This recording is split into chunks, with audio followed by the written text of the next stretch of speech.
Is this team better with or without Za'Darius Smith to get us that Super Bowl? Oof. Do you see a spot for him? Oh, for sure. That's absolutely happening.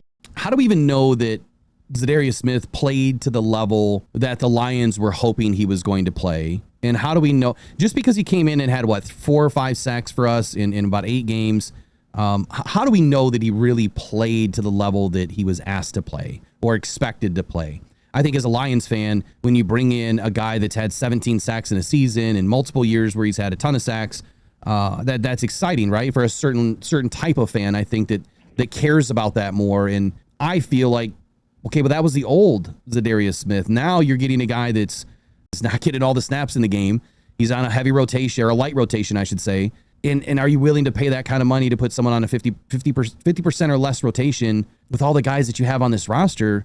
Who could he really beat out? You know, if Davenport and Al-Qadim Muhammad can rotate and have just the same success as if you had Za'Darius Smith in there by himself with Ahmed Hassanin, I think that you'd rather have Al-Qadim Muhammad and Marcus Davenport in there with Ahmed Hassanin.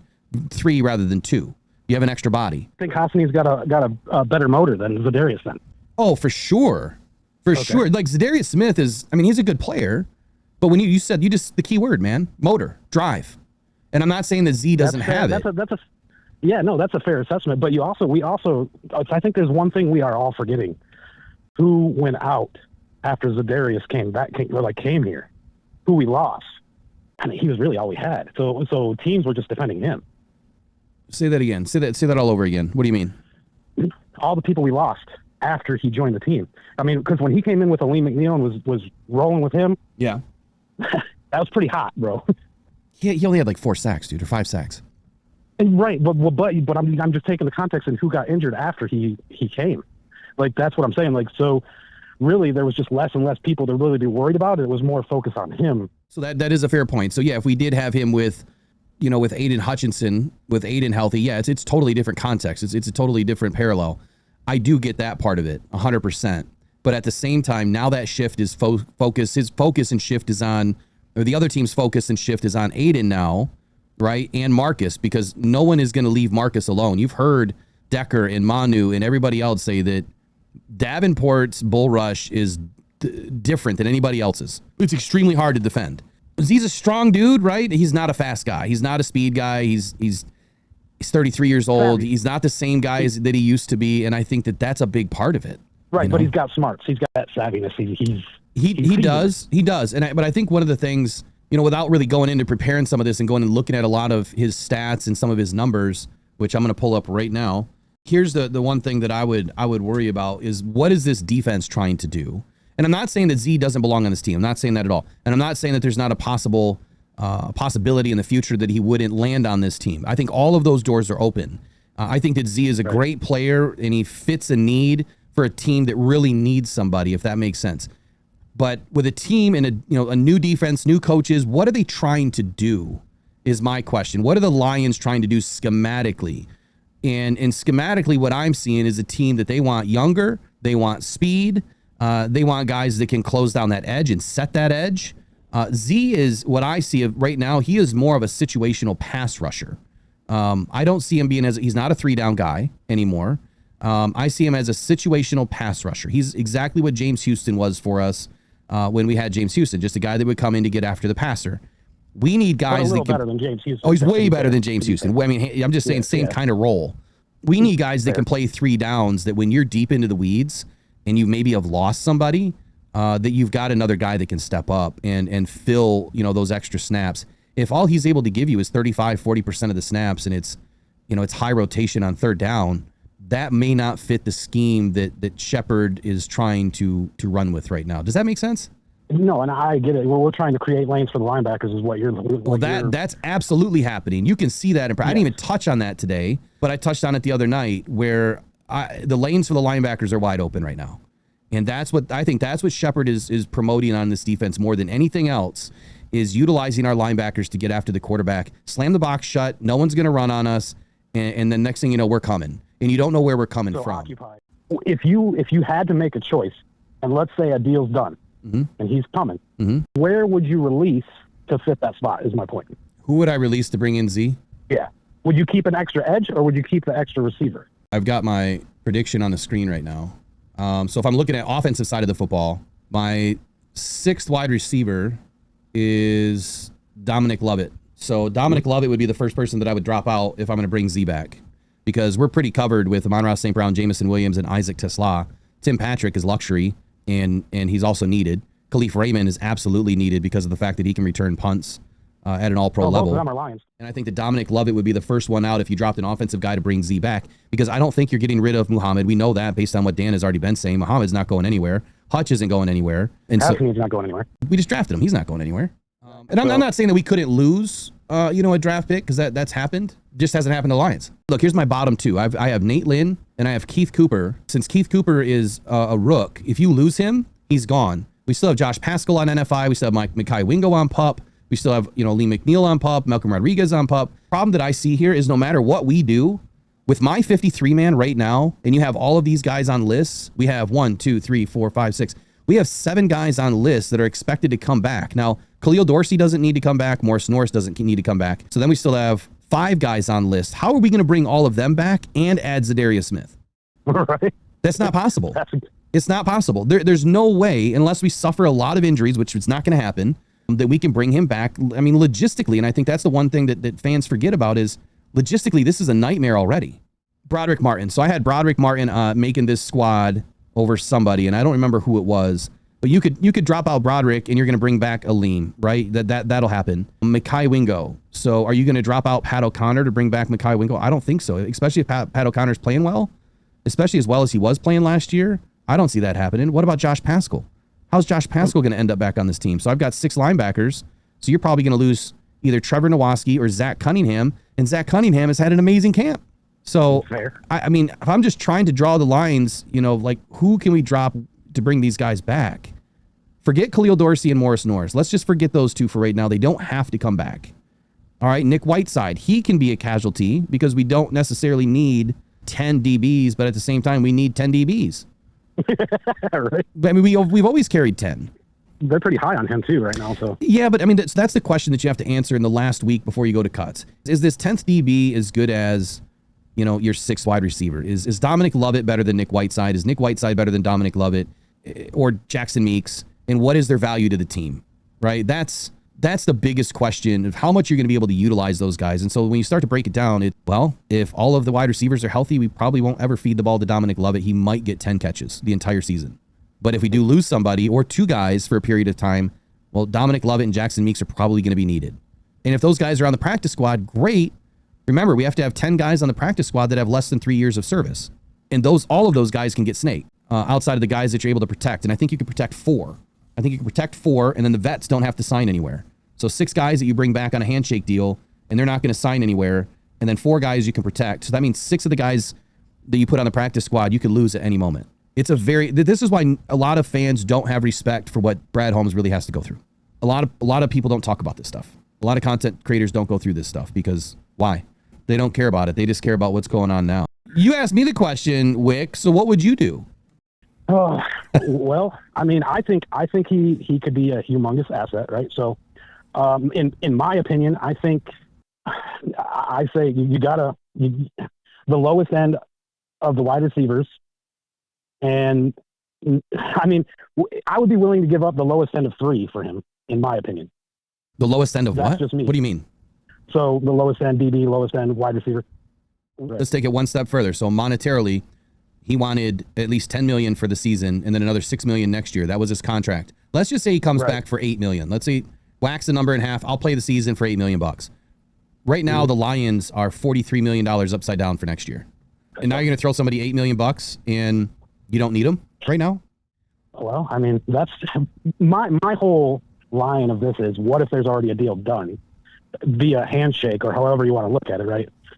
And they're just waiting for the time to bring them. So there's going to be cuts here where I'm like, just bringing Aleem McNeil, and Pascal and all of them back. I mean, that's another huge problem that you brought up that I wasn't even thinking about. So, I mean, Aleem McNeil's obviously coming back. Josh Pascal's obviously coming back.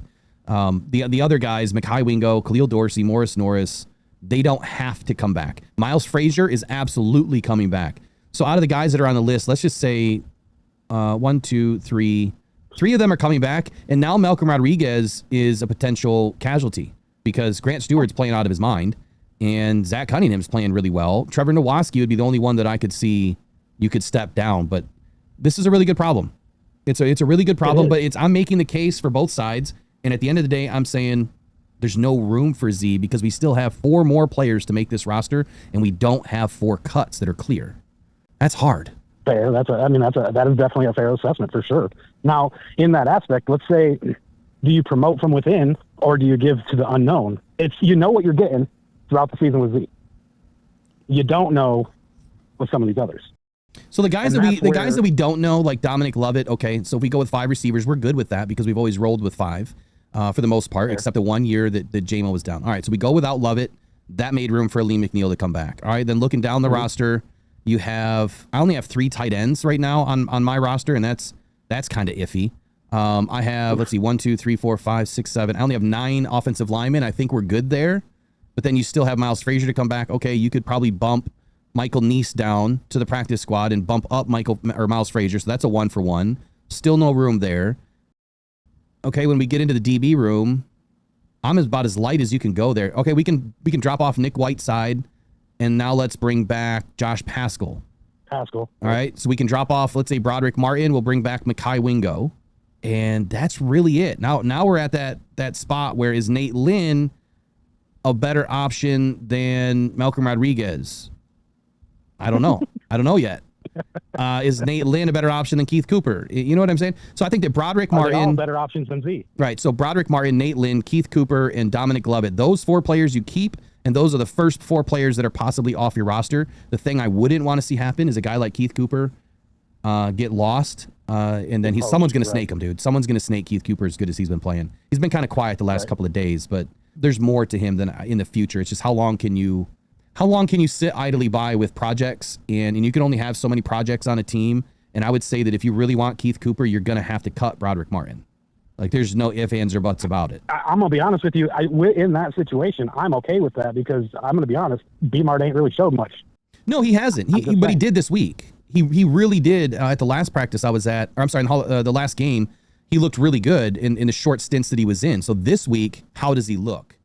Here's the biggest thing I could say about this, or probably the most definitive thing I could say about this, and it's what I've been saying the whole time.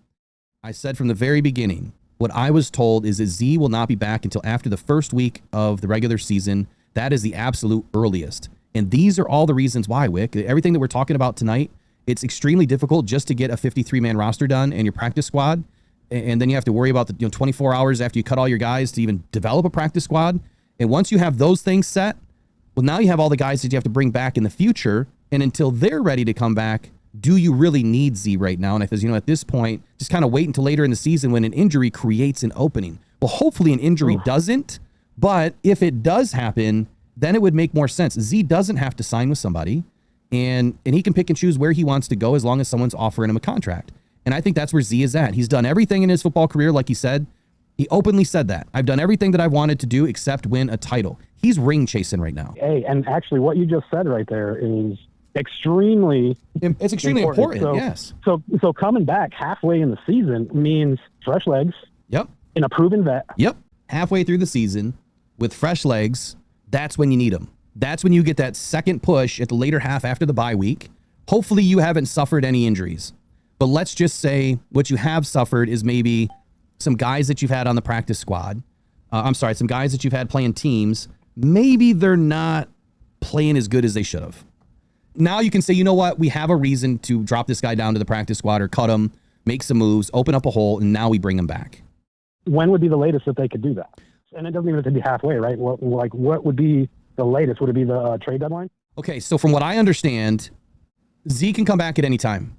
If the way I understand it, he can come back anytime, even after week 18, as long as you're not with a team. So he can come back just strictly for the playoffs? Yes, he could. And if the way I understand it, so last year we were kind of going through this, we were thinking about this, and if who was it, Calais Campbell, that I think was with the Dolphins last year, and everyone was all up in arms saying, we need to bring in Calais Campbell, right? Well, he was with the Dolphins, I believe, and the Dolphins had an opportunity still to sneak into the playoffs, I think. They didn't, but they didn't cut Calais Campbell. They didn't cut him. They didn't let him go. And so you have to be off a roster before the regular season ends to be able to join another team. This is an interesting poker chip, actually, if you think about it, even with players that you have on the roster. I'm talking about, like if they're slacking, right? If they're laying off in practice or whatever it is, that players do, and then laying off or not giving it their all. I mean, you can kind of give them a little nudge and be like, look, man, I'm going to say two things. I just went and looked it up real quick. So free agents can sign during the playoffs, but there's some important nuances. One, who can be signed, and any player not currently under contract with another NFL team is eligible to be signed during the postseason. Teams may also sign players from other teams' practice squads as long as those teams are not still active in the playoffs. So usually when a team loses in the playoffs, you start to see immediate moves, right? You start to see guys exit the team almost within 24 hours. Things are starting to happen. So what's not allowed, obviously, there's no trades, and a team cannot sign a player from a practice squad off active playoff teams. So you can't poach from a playoff team. Yeah, right. So you used a good term, poker chip. Hey, Z, we're just going to throw this at you, buddy. Here's what we're going to do. Don't sign with anybody. If and when we make the playoffs, we want to be loaded for bear, and we're going to be able to make some room on our squad somehow. Here's what we're going to do. If you don't sign with anyone, we're going to give you an extra $250K just for sitting out every week. So when you sign with us, you're going to get a $3 million signing bonus just right off the get. Right? You sign with us in the postseason, we're going to give you $1 million for every game that you play. So you don't have to play the whole season. You just have to be ready. You know what I mean? You just have to be in game shape. And you could make, you can make 6, 7, 8, 9 million, whatever it is. And by the way, if we win each game in the postseason, we'll give you $500,000 to $1 million bonus for every one. So we can pay you that 10, 12 million bucks or whatever you wanted. You're just going to make it all in 4 or 5 games. You know what I mean? That's the poker chip. If I'm a GM, that's the poker I'm playing. That's a really good poker chip, in my opinion. You're putting a lot of weight on saying that that player's not going to sign with anybody, but if he's searching and that's what his goal is as a championship, what better team to latch to like that? There's no. Well, doesn't it make sense though when you think about it, Wick? Doesn't it make sense that okay, he loves Detroit. He said that he wants to play in Detroit because he loves the coaches in the front office. He knows the player in the scheme. He loves everything about it. It wouldn't make sense to go to another team. Now, here's the caveat.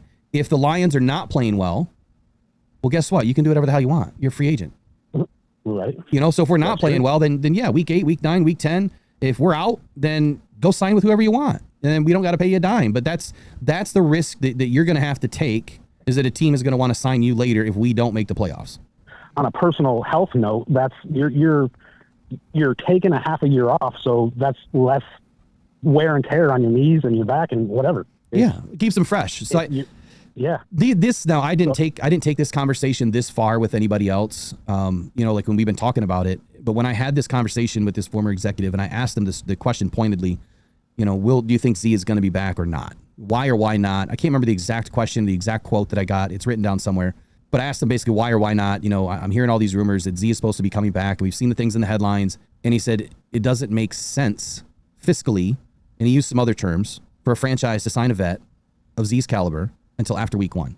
I get all that. I didn't understand that because I didn't understand how these contracts work, but it made sense. But now that we've just talked all of this out, if my theory is correct, then hell yeah, it makes sense to sit and wait. You're staggering people coming back too, right? Because yes, you've got Aleem McNeil comes back fairly early, right? No, he's not going to be back until first opportunity. I think was like first week in November, end of October, and then he released a statement where he said he was done with rehab and now he's training. Right. And so that kind of moved him forward like a week to 10 to 14 days, which kind of put him at the 1st of October or maybe the 2nd week of October at the latest. So you could gain a week or two. But to your point, I think you just said week 8, which is, I think our bye week. I would hold him out until after the bye week if we're playing well. Right. No, but what I'm saying is you're staggering those returns though. If Aleem McNeil's not coming back until let's say week 9, then you can bring back Josh Pascal, which they will before that. Mekhi Wingo is kind of on that same plan as Aleem McNeil. And so is Rodriguez. They're kind of all within the same week or 2 or 3. So the bye week. So it would be after the bye week that those 3 would be back? Roughly, yes. Roughly. Can't you stagger them too? Yes. You don't have to bring them back, right? You could be like, look, man, we're playing good right now. Hang out. Stay injured, quotation marks. Once they're on active pup, once they're on active pup, from the way I understand it, they can come back at any point in time. After 4 weeks, I believe, is the timetable. They can come back any point in time. And then once you activate their 21-day window, they only have 21 days until they can come back. So Obviously, the Lions have done really good with that. They've never failed at bringing somebody back. Once they start the clock, they're usually back within 12 days, 14 days, something like that's kind of been the average. I think Ifeatu Melifonwu might have been the only one that was strung out a little bit longer. So I'm looking at some grades right now because I said I was going to do this a moment ago. I was going to bring up the grades for Z for last year. In week 9 against the Chargers, he was a 77.8. He had 3 tackles and a sack. That was the last game he played in Cleveland. Overall, I mean, he had a sack, he had a hit, he had a hurry, and he had 3 tackles. The week before that, against Baltimore, he was a 77.2, and he had 9 tackles, no sacks, no hits, no hurries. 9 hurries, 9 hurries. Right, really good numbers for against Baltimore. So then he comes to Detroit a couple weeks later, and his best game was in week 12 against the Colts.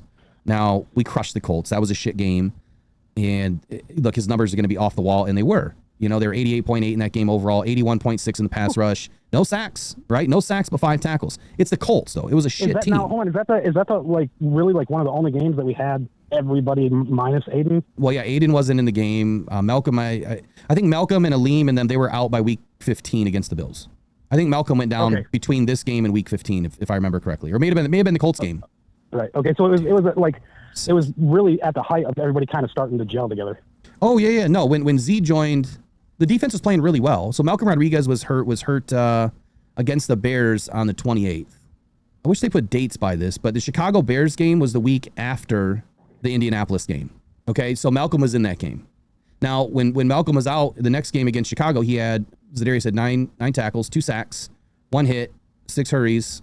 So an extremely good game against the Bears, but the Bears suck. Against the Bills, he only had 2 tackles and 2 hurries. Did not have a great game. But we lost Malcolm. Yeah, Malcolm's gone. Then Aleem McNeil went down in that game against the Bills. Right. Yeah, so see what I'm saying? That one game was pretty much the only game where all of them were together for the most part, for the whole game. Yeah. Overall, when you look at his grades, week 14, 15, 16, and 17, he was not above a 64, and he only had 1 sack for those 4 weeks. He had 5 sacks total. He had five hits. He had 36 total pressures in 1, 2, 3, 4, 5, 6, 7, 8 games, not including any of the playoffs. Man, it seems like that's all we could do last year was pressures, man. For real. And there's nothing wrong with that. You don't need sacks to win. Pressures and TFLs is where it's at. Right. And obviously turning the football over. We're kind of lost in the sauce now. I just wanted to look at some of his stats to say, okay, how much better would Z be than someone else that we already have on the roster? And I don't know that I could answer that without seeing them all play together. I just know this. The Lions have a very difficult roster to manage as it is. And I think that if it's going to make sense, it's the handshake deal that says, we'll see you when we need you. And if we're not going to make the playoffs for some reason, obviously you're going to do what you need to do. I don't think Z's going to be playing much longer, man. Like he said, I've accomplished everything that I've wanted to do in this league besides a ring. So if the Lions got him a ring, you think he'd be done? He might play one more year. You never know. It could be the same deal. Hey, I'll see you in the playoffs. You know what I mean? I'm just going to be a playoff warrior for you, which teams do that. There's nothing wrong with that. You just got to make the right moves on your roster to make sure it fits. Right. But I would say it doesn't fit. That was a heck of a conversation. Yeah, it was 35 minutes, whatever it's been. I think it makes sense at the right time. I just don't think right now is the right time. And I think with all the players that we need to get back, unless there's something that we don't know about Josh Paschal or Mekhi Wingo, I think the goal is right now to get them back. Am I saying that Z can't be a better football player than Mekhi Wingo or Josh Paschal? No, I think that Z can be. But I think that when you look at this roster, if Aiden is healthy, if Muhammad is healthy, if Davenport's healthy and Ahmed Hassanin's healthy, right? And then if you've got 2 guys that are in a good rotation behind them, you're in really good shape. So Z would come in for as much money as you have to pay him to get what? 25% of the snaps? Maybe. I think if the Lions are smart, Aiden Hutchinson only gets about 85 to 89% of the snaps this year. If they're smart and keep them fresh into the fourth quarter. I think that's the smartest way to play Aiden. And I'm not saying that he can't play an entire game. I just don't think it's smart. I think that you want to keep him off his feet as much as possible, especially later in games. If you've got some good leads, let these guys get some work, man. Put some other guys in, keep him fresh, because the fresher he is, the longer he goes, the higher that motor stays revving into the fourth quarter and the more dominant he's going to be into the season. So, is this team better with or without Za'Darius Smith to get us that Super Bowl? Oof. Okay, so would he be better? Yes. The question is who you're going to lose, though, because Z is a one-year wonder, and who are you going to lose in place of him? Yeah, what if Keith Cooper is future? What if Nate Lynn is future? What if Zach Cunningham ends up being future and we lose these guys and they go to another team and they end up really being really good? What if we lose Dominic Lovett? I mean, as good, or Jackson Meeks, and those guys turn out to be our future at the wide receiver position when we can't afford to pay J-Mo or can't afford to pay Amon-Ra? It's hard to answer that question, but I think I understand. I mean, what do you think? Do you think that he's better on this team now as opposed to later? I think he's better for this team now just because they could use him as a rotational piece, give him rotational depth with the rest of the edges, and that's going to help keep Aiden fresh, give more opportunity for just the whole squad to get additional rest. I'm afraid that it goes later into the season that someone's going to pick him up when we have a chance to be able to sign him into our pocket. I fully understand that. I do. The good thing is he doesn't have to sign with anyone if he doesn't want to. And you know that. I mean, he's a free agent. So, right. Whatever team comes calling, he can say, nah, I'm good. I don't need to sign with you. He can sit at home the whole season or not. That's totally his decision. When you're talking about the rotation, see, that's my heartburn is the rotation. Because when you look at the history of Aiden Hutchinson's rotation, you're talking a guy that's in like 95% or more of the rotation. So you've got one edge position that's locked down. Well, you have Davenport on the other side, and then you have Muhammad and Hassanin behind him if Aiden's on the other side locking it down, and they're in a rotation. You're splitting up 30% between three guys, 33% each, but it's not going to be like that. It's going to be Davenport for 65%, and Ahmed Hassanin and El-Kadim Muhammad probably splitting the balance, right, between Aiden and him. So where does Z fit in that rotation at $1 million a game? I see it where it gives more Davenport more rotational, some more off time, just because of his whole career. I think he's had 21 sacks, averaging like 3.4 or something like that per year. When Za'Darius had, 5 or 6 in a few games that he played.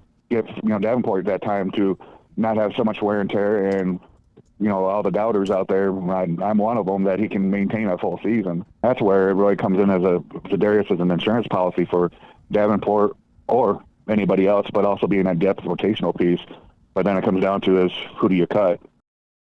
So when I look at Marcus Davenport, he's had 26 sacks throughout his career, yet he's missed pretty much 2 seasons out of the last 3 seasons. If you go back to 2021, he had 9 sacks, right? 2021, He had 9 sacks on 437 snaps. I haven't done this exercise yet. I'm going to do it with you right now.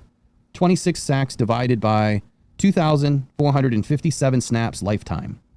He's averaging a sack on 1% of his snaps. 1% of the time he's averaging a sack, right? Who else did we want in front of him? Z. Okay, now Marcus Davenport, when he plays at a high level, and Z has 77 sacks. We're going to divide that by 5,832 snaps. How many sacks do you think he's averaging per snap? No idea. 1.3. So Marcus Davenport is averaging a sack on 1% of his snaps, and Z is only 1.3. So he's 0.3% better for a sack. And see, and I don't care about sacks. Right. I care about pressure, and I care about TFLs as a collective. Now, a sack is just a TFL on the quarterback. That's all it is. I care about what Davenport's doing in the run game, and Z is not good in the run game. He's never been really that great in the run game. His tackling is not that great.